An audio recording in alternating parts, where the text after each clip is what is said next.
तो अब बात करते हैं लॉगिन फॉर्म के वैलिडेशन के बारे में। तो यहाँ पे यूजर नेम पासवर्ड ये अगर करेक्ट है तो लॉगिन करने के बाद उसने करेक्ट दिखाना चाहिए। अगर इनवैलिड है तो इनवैलिड दिखाना चाहिए। इसके लिए हम कंडीशनल स्टेटमेंट का यूज कर सकते हैं PHP में। जो हमारा पुराना कोड था वहाँ पे हमने जो क्लाइंट साइड से वैल्यू रिसीव की है और यूजर इस वेरिएबल में स्टोर करते हैं और पासवर्ड की वैल्यू पासवर्ड में स्टोर करते हैं।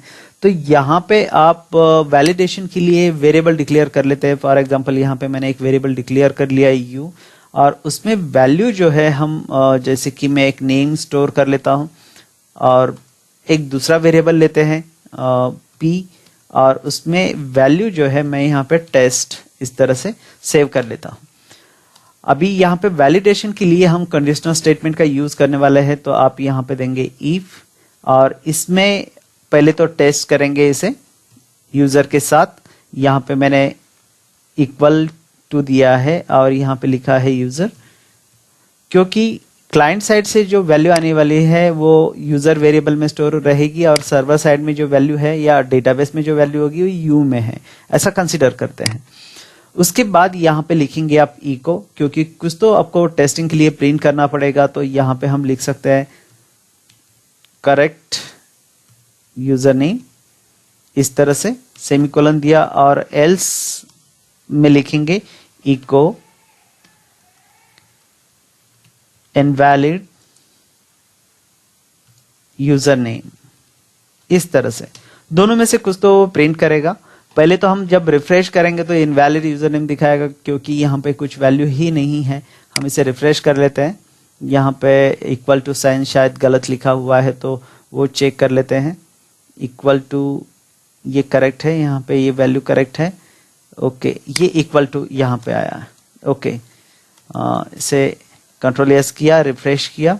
रिफ्रेश करने के बाद ये correct user name password show कर रहा है, लेकिन यहाँ पे हम यूजर नेम इस तरह से दे दिया और मैंने यहाँ पे पासवर्ड भी इस तरह से दिया, तो वो इनवैलिड यूजर नेम पासवर्ड दिखाएगा।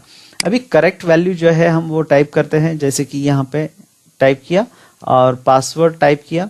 तो यूजर नेम जो डेटाबेस में हमने या वेरिएबल में स्टोर कर रखा है वो ये है और वही हमने यहाँ पे दिया है, तो अब वो करेक्ट दिखाना चाहिए। क्लिक करते हैं तो करेक्ट यूजर नेम इस तरह से शो कर रहा है। अब अगर आपको सेम पासवर्ड के लिए भी यूज करना है तो यहाँ पे हम यूज करेंगे एम्परसेंड।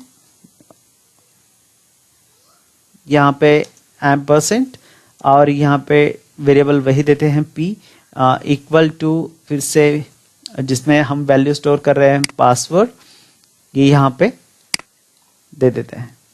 ओके, अब यहाँ पे थोड़ा सा करेक्शन कर लेते हैं एंड लिखते हैं पासवर्ड और यहाँ पे भी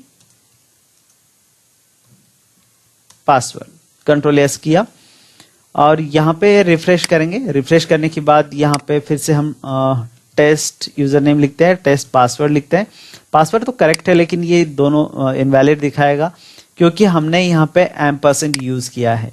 अभी इस सिचुएशन में आपको यूजर नेम और पासवर्ड दोनों करेक्ट होने चाहिए, तब ही जाके ये इसे प्रिंट करेगा, अदरवाइज ये इनवैलिड लाइन को ही प्रिंट करेगा।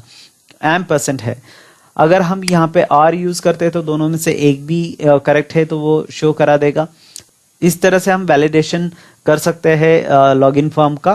तो यहाँ पे यूजर नेम एंड पासवर्ड में हमने एम्परसेंड यूज किया है। अभी यहाँ पे करेक्ट वैल्यू शो करते हैं।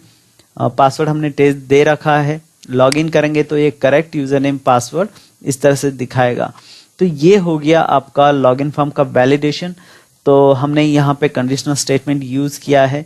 तो एज पर सिचुएशन और जहाँ पे भी आपको ये यूज करना है लॉगिन फॉर्म, तो इस तरह से हम इसका वैलिडेशन कर सकते हैं। अभी इसके बाद हम रजिस्ट्रेशन फॉर्म के बारे में बात करेंगे। एक रजिस्ट्रेशन फॉर्म डिजाइन करेंगे और उसके भी वैलिडेशंस हम वहाँ पे देखते हैं।